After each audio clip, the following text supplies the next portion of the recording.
So now we're going to get into the modern day era of pro wrestling and martial arts. Something that I've noticed in pro wrestling, the exact same way with MMA competitions and things of that nature, is simply having one style isn't enough anymore.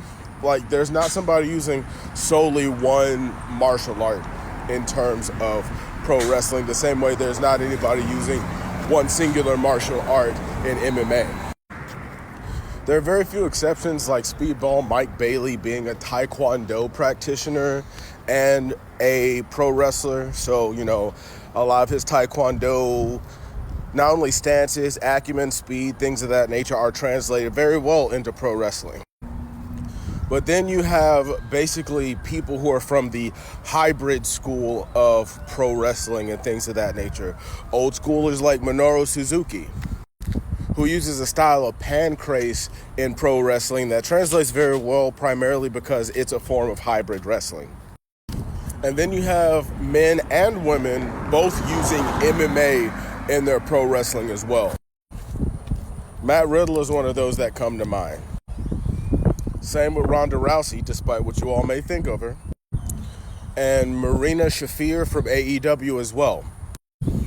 I guess I did kind of forget about Chad Gable and him using Roman Greco style wrestling in pro wrestling as well.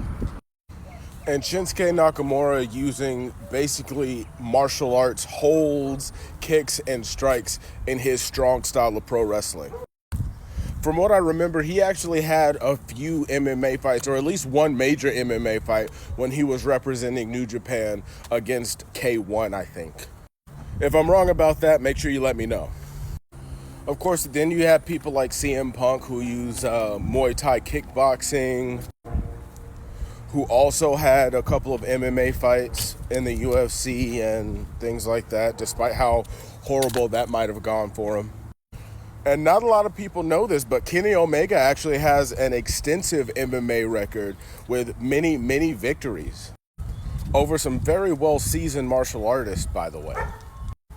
Maybe not at the caliber of what UFC thinks that it is, but at least Kenny Omega won his fights.